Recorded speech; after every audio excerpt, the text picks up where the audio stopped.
abrir el micrófono en todo caso y hacer la pregunta.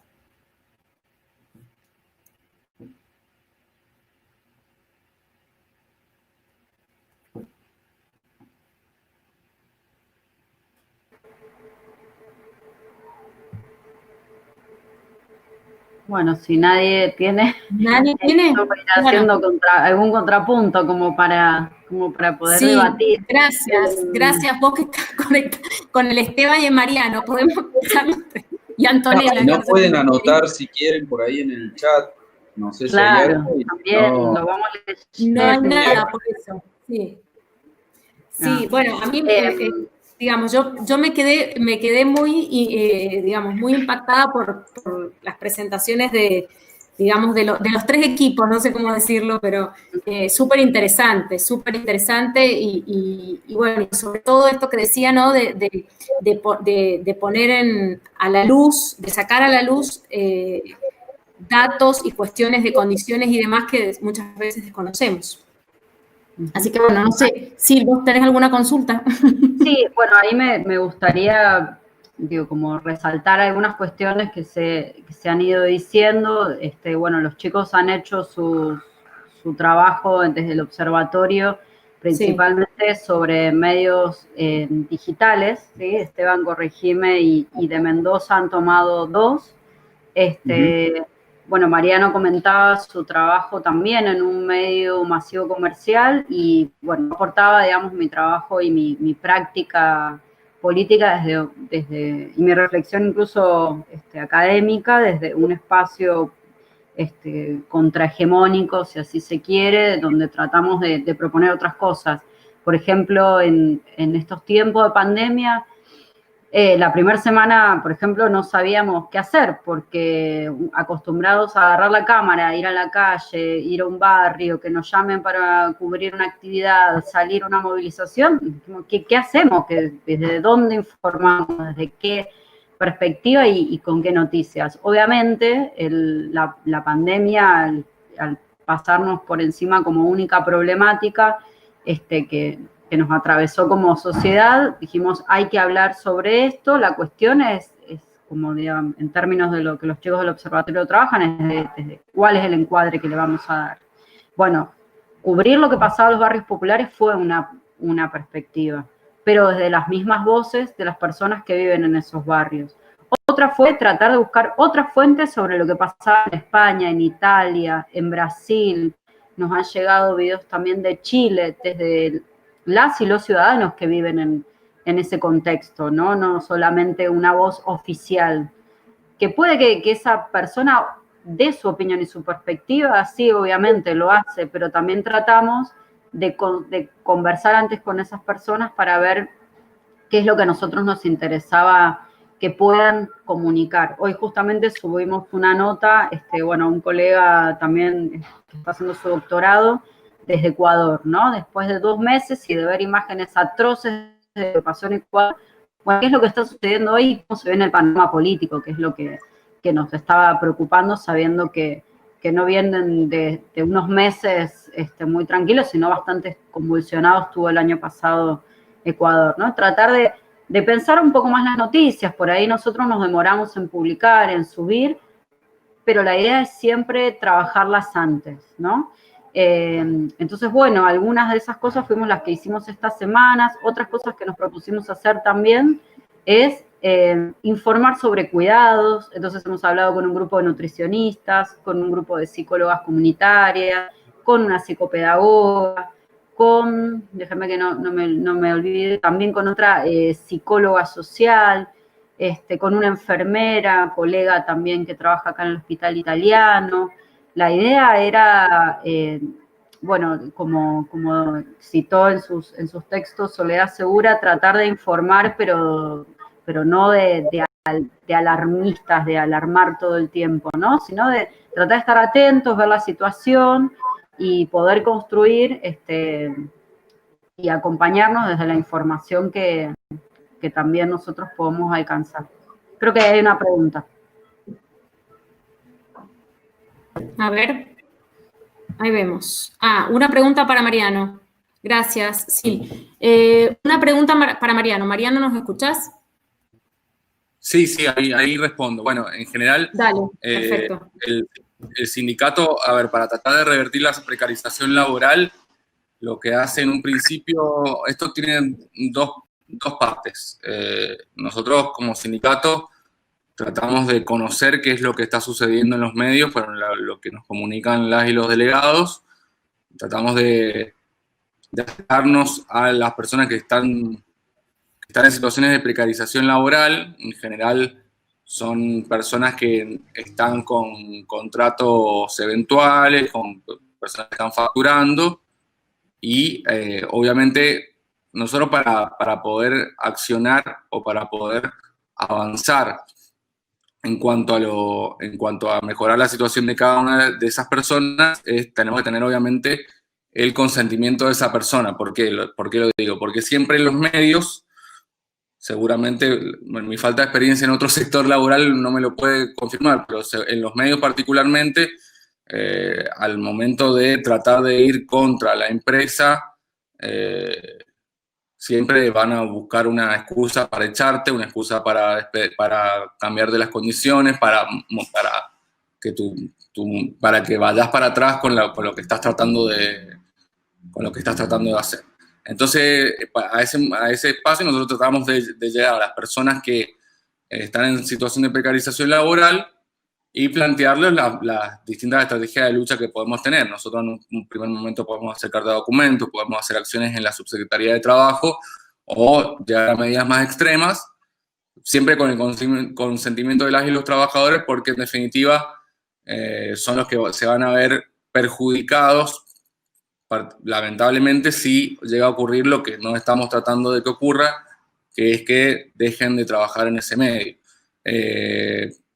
Ha ocurrido muchas veces en el cual tenemos o hay personas en distintos medios de la provincia que están desde hace bastante tiempo facturando, están desde hace bastante tiempo cobrando por debajo de lo que les corresponde, por más que estén de manera registrada o que estén en una categoría que no les corresponde, pero con distintas conversaciones, con los medios particularmente, generalmente en la mayoría de los casos que se ha resuelto es particularmente en cada empresa. Ya después, al acceder a otro ámbito, ya tiene otro tenor, pero la mayoría de las veces ha sido de esa manera: conversar con las personas que están en situación de precarización laboral e ir a las empresas a exigir insistentemente en que se las encuadre.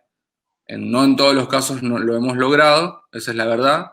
En muchos casos sí, y es una situación que se va dando cotidianamente, porque, como comentaba más temprano, actualmente se siguen contratando personas, trabajadores y trabajadoras de prensa de manera eventual, facturando en condiciones que corresponden. Entonces es un trabajo diario de concientización, desde el sindicato, desde los delegados y los delegadas y las delegadas en cada medio, y también intentamos de vez en cuando también tener algún trabajo o algún contacto con la carrera de comunicación y en general con la facultad, porque muchas de estas personas que vienen a los medios de una forma precarizada vienen de las carreras de la provincia, muchas particularmente de la carrera de comunicación social, y bueno, también es bueno que ya conozcan de antemano cuáles son sus derechos y qué es lo que deben exigir al momento que tienen que entrar en un medio de comunicación. Mariano, muchas gracias. Mira, y te sumo otra pregunta que hay en el chat que tiene que ver con cuáles fueron las complicaciones que tuvieron los medios gráficos con el teletrabajo, dicen. Bueno, en general, si a ver, sí, en general los medios gráficos, algunos trabajan de manera, digamos, por contenidos, digamos, algunos medios les exigen publicar o hacer cierta cantidad de contenidos por su día laboral, otros no.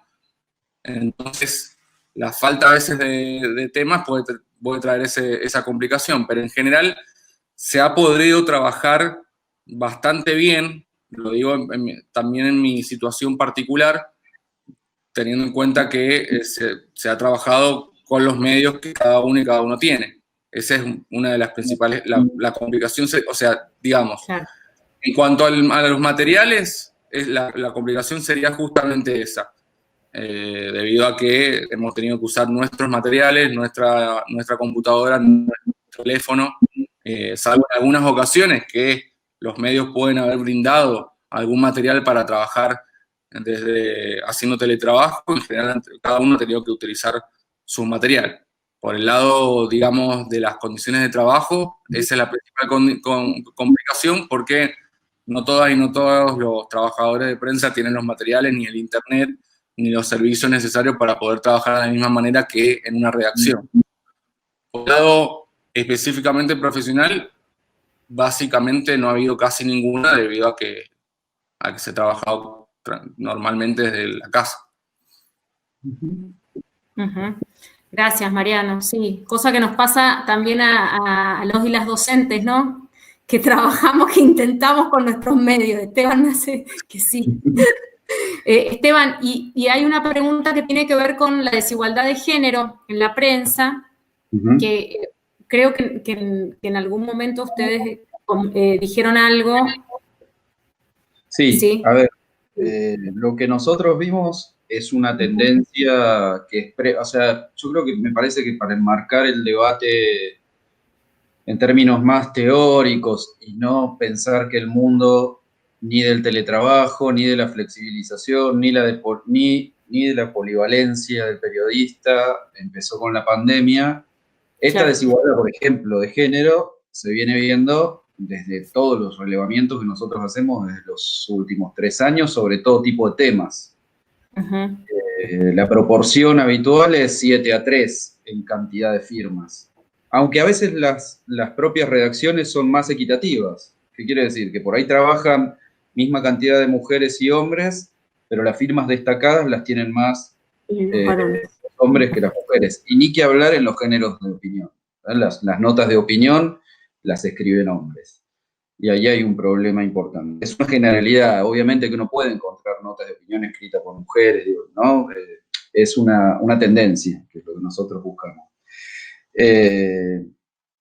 Y para completar un poco lo que decía Mariano, pues nosotros lo que hacemos es ver a nivel del contenido las condiciones que Mariano relataba recién. Entonces, el otro día Cipreva había difundido una encuesta sobre condiciones laborales en medio de la pandemia. Decía, bueno, el 66% de los trabajadores en relación de dependencia cobran por debajo del salario mínimo. El 63% de los trabajadores y trabajadoras de prensa no recibe pagos por trabajar horas extras. Y el 40% de los trabajadores afirma tener más de un empleo. Esas son las condiciones sobre las que se está haciendo periodismo, y me parece que es una materialidad imposible de dejar de lado cuando uno empieza a pensar la calidad informativa. Si creemos que los medios tienen una responsabilidad social, y más en un momento de pandemia, porque se convierten en una ventana a un mundo que nos es cada vez más lejano, porque por nuestra propia experiencia en situación de confinamiento no podemos acceder a muchas de sus dimensiones.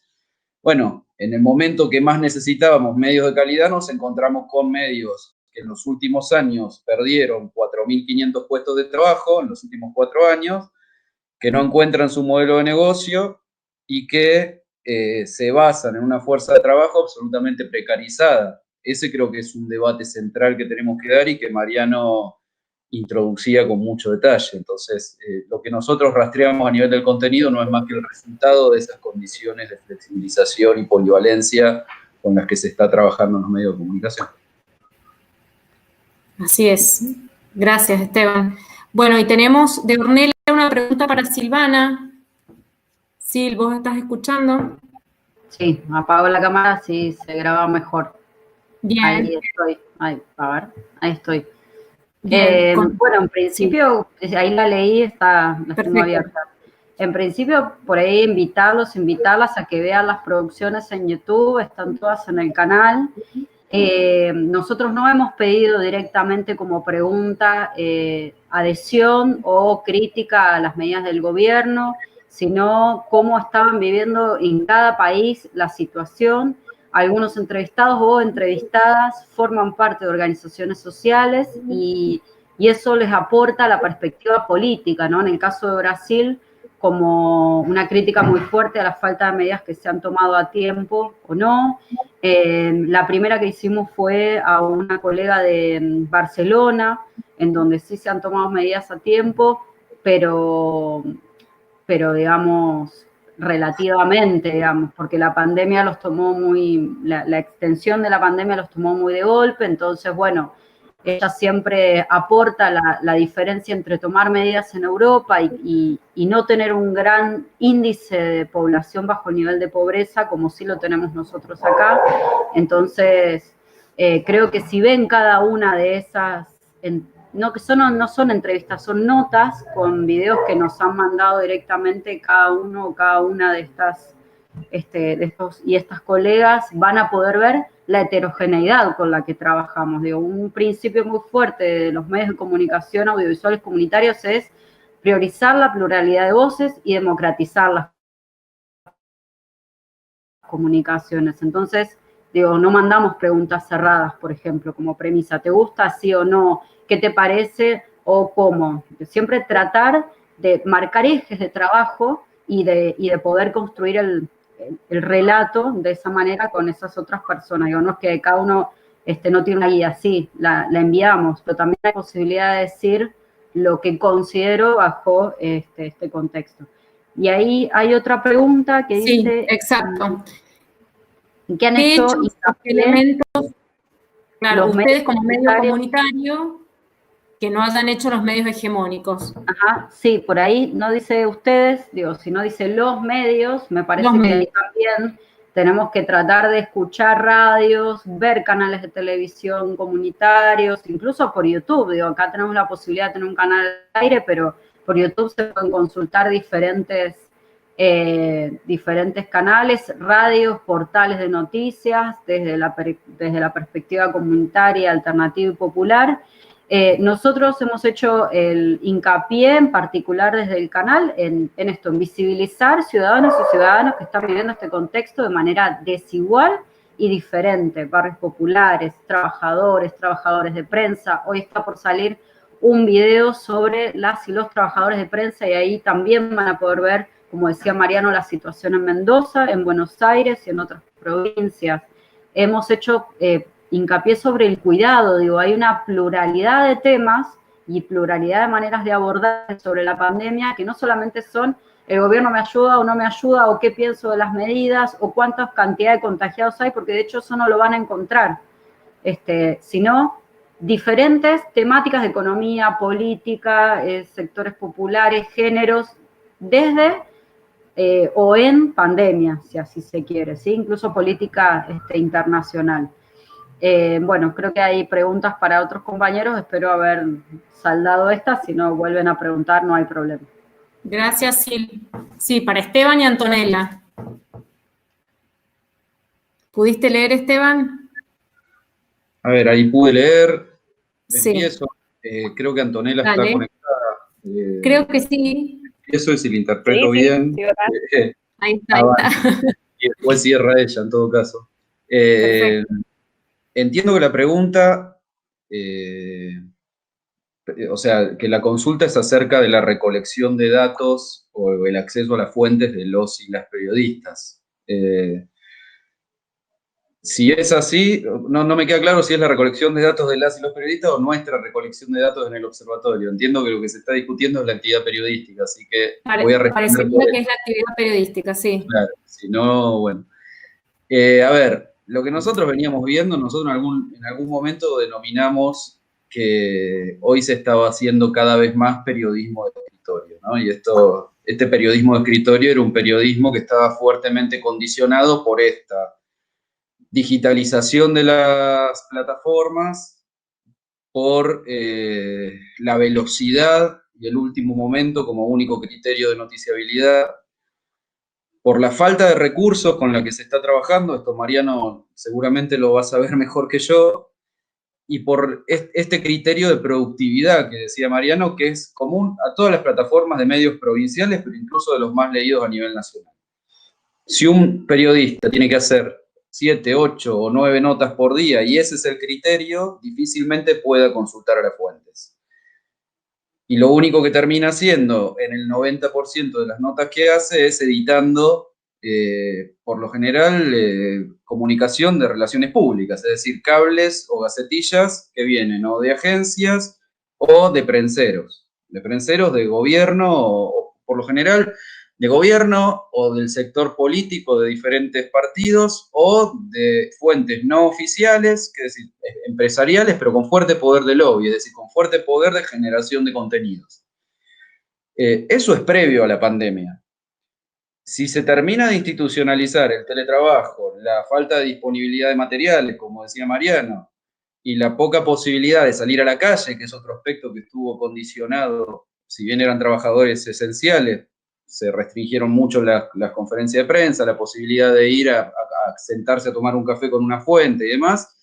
Yo creo que sí, que hay acá un riesgo de que ese cambio que ya se venía dando se profundice. Entonces, creo que la pregunta que termina saliendo en estos contextos es, bueno, ¿qué es hacer periodismo hoy? ¿No? Hace tiempo que hacer periodismo no es contrastar 3 o 4 fuentes, no es ir a hablar con los funcionarios, no es tener información de primera mano, sino que cada vez más es una tarea de edición de contenidos que generan otros. No quiero decir que sea siempre así, de esas 7 u 8 notas que hacen los periodistas por día en la mayoría de los medios, algunas que llevan su firma son de más elaboración, pero la actividad periodística de esta que uno estudiaba en los manuales, que era, bueno, un periodista se sienta, elige un tema y por ahí tiene a veces 2 o 3 días para trabajarlo sin la presión ni siquiera de publicarlo, que era más típica del papel, está en vías de extinción. Y está en vías de extinción incluso en los medios centrales de Buenos Aires y del mundo. Esto es un problema que se trabajó, hay mucha literatura a nivel internacional, que no es un problema de MDZ, El Sol, ni siquiera de Infobae o Clarín, sino que estamos desde el New York Times, ¿no? De cómo los procesos de trabajo se vieron modificados por la implementación y la incorporación de tecnologías y las convergencias de las redacciones. Entonces sí, creo que ahí hay un factor de cambio, que puede profundizarse producto de la pandemia, claramente. No sé qué piensa Antonella. Sí, fuiste como diciendo todas las cosas que iba pensando en el camino mientras ibas hablando. Sí creo que la dificultad de crear buen contenido y de poder acceder a las fuentes ya responde a un problema estructural que sobrepasa la pandemia, como decía Esteban, y que sí, la pandemia por ahí profundizó en algunos aspectos. Por ahí, tratando de ilustrarlo un poco, nosotros vemos cómo por ahí de la recolección de un medio, que son 5 notas, por ahí las 5 notas son exactamente iguales, con la misma fuente, con una única fuente que habla y queda como ahí, como la verdad absoluta. Y después, si hacemos la comparación entre los medios provinciales y los nacionales, vemos cómo los provinciales vuelven a replicar eso mismo,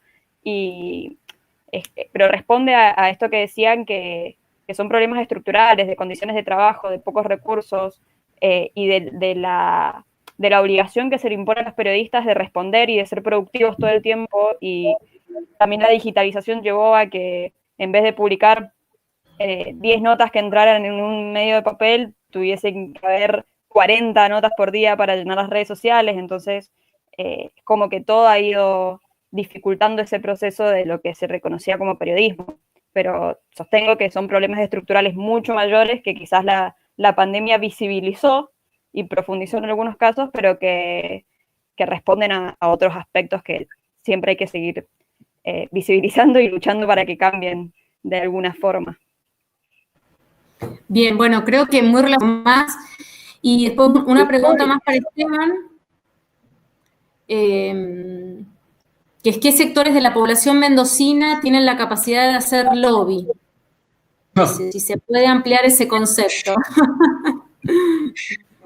A ver, en la primera, sobre fake news y desinformación, bueno, era el tema que iba a trabajar Pipi. Exacto. Nosotros no es algo que miremos especialmente en el observatorio. Sí, sí me permito decir 2 cosas. Obviamente que proliferaron las noticias falsas, exactas, Y lo otro que me permito decir es que no son privativas de las redes, ¿no? Vimos ejemplos sobrados de la cantidad de desinformación e incluso pedido disculpas de grandes cadenas de televisión por cable del país informativas, subiéndose adrede o no a noticias falsas. Y esto puede tener que ver desde la intencionalidad política de hacerlo hasta la imposibilidad de un rápido chequeo. Recuerdo ahora en TN, creo que fue una ilustración de una supuesta manifestación en Villa Azul, en el sur del conurbano bonaerense, que en realidad se montaba sobre imágenes de Chile, ¿no? Entonces, esta idea de que las noticias falsas son de Internet, me parece que hay que empezar a revisarla un poco más. ¿Y cuáles son los sectores de la población mendocina que tienen la capacidad de hacer lobby? Yo no sé si de la población, son los mismos de siempre. Cuando estamos discutiendo, no sé, la extensión de la cuarentena y uno ve cuáles son los sectores que adquieren visibilidad o que tienen voz en los medios, bueno, ahí hay fuertemente una presión empresarial, por ejemplo. Cámaras empresarias tienen capacidad de llegada a los medios porque tienen relaciones aceitadas con esos medios. Digo, esto no sé, no lo digo de una posición valorativa, no sé si decir es bueno o es malo, simplemente sucede. Probablemente yo tenga mucha menos posibilidad o capacidad de influir en la agenda mediática que algunos sectores fuertemente institucionalizados que tienen y contienen en sus estructuras, ya sea gubernamentales o no gubernamentales, prenseros, trabajadores de prensa que generan contenidos para influir en los contenidos mediáticos. No es ninguna novedad que hoy en la provincia y en las provincias en general, la mayor parte del contenido informativo no se genera en las redacciones, se genera fuera de las redacciones, se genera en las oficinas gubernamentales, se genera en los prenseros políticos y se genera en estos sectores con capacidad de lobby, que tratan de aceitar esa relación con los medios y de influir. Y la influencia no es solo por presión de relación con el periodista, sino que también hay que decirlo, también se da en base a relaciones económicas, ¿no? ¿Cómo se financian los medios? Bueno, se financian por publicidad privada y por pauta oficial. Bueno, esos anunciantes tienen mayor capacidad de lobby sobre los contenidos mediáticos que cualquier otro actor no institucionalizado. No sé si fui claro, no quisiera señalar a uno solo, pero me consta la capacidad diferencial de llegada que tienen algunos actores políticos y privados sobre las agendas mediáticas para condicionar lo que se dice y para que no se diga lo que no se quiere decir, a diferencia de otro tipo de actores. Esto funciona así. Gracias, Esteban. No sé si Silvana o Antonella o Mariano quieren agregar algo más. Creo que no hay más preguntas. No, por ahí para acotar y para cerrar, creo que lo he dicho al principio de mi exposición, esto que decía Esteban de qué es lo que se elige contar desde algunos medios y qué se elige contar desde otros, desde qué encuadres, cómo se conforman las agendas, tiene que ver con cómo funcionan los sistemas políticos y económicos de nuestro país, ¿no? Entonces, tal vez pensar en cómo se conforman los mapas de los medios, cuáles son los vínculos entre los medios. Digo, cuando decimos los medios, hablamos de los medios hegemónicos. Bueno, hay que tratar de ampliar. Los medios son los medios públicos, estatales, los medios universitarios, los medios comunitarios, los medios comerciales, los medios pymes. Digo, tenemos un mapa de medios muy grande, incluso la provincia, hasta la radio FM, que es de una sola persona y que funciona en un solo barrio, también tiene incidencia. Entonces, por ahí es levantar un poco la mirada y decir con qué medios contamos y cómo funciona el sistema. ¿Por qué algunos inciden más que otros en la opinión pública? ¿Por qué algunos tienen más vínculo con como decía Marcos, con un lobby o con un sector y con otro no? ¿Qué información ponen algunos en una agenda y otros en otra? Digo, aunque a veces esas agendas también se comparten. El Día del Periodista nos invita a reflexionar no solo en la práctica periodística, sino a dónde están insertos esos periodistas y esas periodistas de qué manera pueden trabajar y de qué manera podrían hacerlo en función también de este mapeo que podemos hacer. A mí, Juli, me gustaría sí, hacer como un breve comentario, quizás por supuesto. dedicado como estudiante que soy aún, dedicado a compañeros y compañeras que nos están escuchando, que quizás que nos pasó también a nosotros en la carrera y nos sigue pasando, que quizás hablas de periodismo, hablas de ser periodista y es como que son todas malas y son todas negativas, y como que salís un poco espantado, o por ahí en la carrera también es como, bueno, no sabes qué vas a hacer, cómo vas a hacer, que todos los trabajos referidos están precarizados, y por ahí, nada, invitar a esa no desmotivación y que hay muchas formas de trabajar en los medios o sobre los medios, y hay muchas formas de construir comunicación.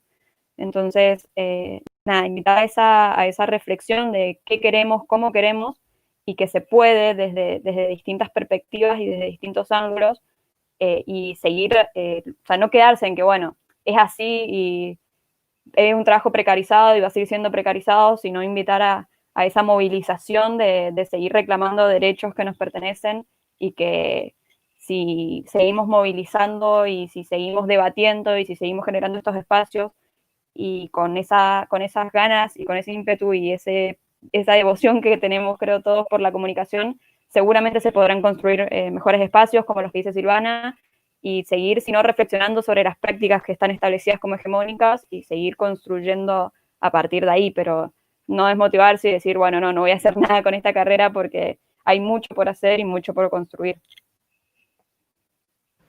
Gracias, Antonella, totalmente. Muy, muy, muy valiosas tus palabras. Y bueno, y Esteban, una última pregunta que alguien más hace, que es cómo se puede acceder o cómo podemos acceder como público a las investigaciones del Observatorio de Medios. Ahí está. Primero, suscribo todo lo que dijo Antonella, me parece una reflexión necesaria al final de la charla.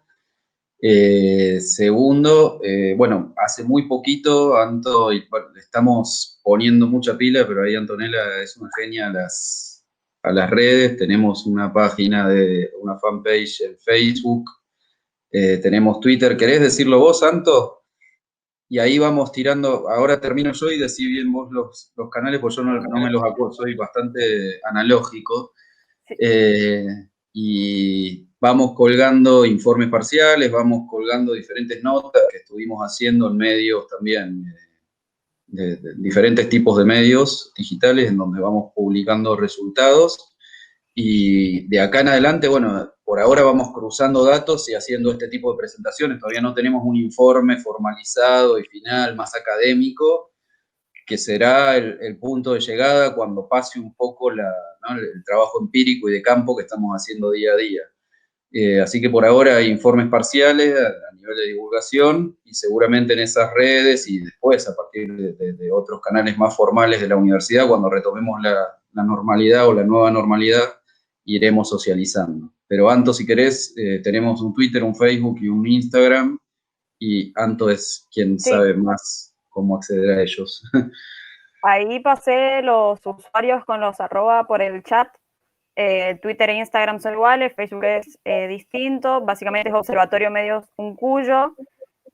Bueno, estamos, como dice Esteban, arrancando y tratando de darle forma a eso, pero la idea es socializar los contenidos por ahí para que puedan todos acceder, preguntarnos, está abierto el debate siempre, todas las vías de contacto también están abiertas, así que esperamos que nos sigan y se copen con la info. Bueno, muchísimas gracias. Fantástico. Ahí está entonces disponible en el chat. Muchas gracias, Esteban y Antonella. Y bueno, creo que no hay ninguna pregunta más, así que si les parece vamos terminando la charla. Bueno, agradecerles, Mariano, muchas gracias por estar, por acompañarnos, a Esteban, a Antonella, bueno, a Emilia que finalmente no se pudo conectar, y a Silvana, que, bueno, muchas gracias por acompañarnos y por darnos sus valiosas opiniones. Esperamos que, bueno, que haya sido haya servido y, bueno, sobre todo para estudiantes, graduados y, bueno, para todos los que pensamos, ¿no? Acerca de la carrera y de cómo podemos aportar un granito para mejorar, en este caso, el campo del trabajo de los y las periodistas. Así que muchísimas gracias a Juanjo y a Eva, directora y codirector de la carrera, que han tenido problemas de conexión y que no han podido prácticamente escuchar, pero sí seguir por chat. Así que, bueno, gracias también y, bueno, disculpas por todos los inconvenientes. Vamos entonces a compartir después el link en YouTube de la grabación y después de la pequeña charla que dé Fabricio Pipi también. Muchas gracias. Saludos. Gracias Mariano, sí, gracias. Bueno, gracias y ahí pasaremos el video, muy buena iniciativa y pronto hacemos una en vivo y en directo. Ojalá podamos hacerla viéndonos cara a cara. Chao. Gracias, Sil, muchas gracias. Gracias, Mariano. Gracias, muchas gracias por el espacio. No, por favor, gracias a vos. Chau, chau. Gracias a todos.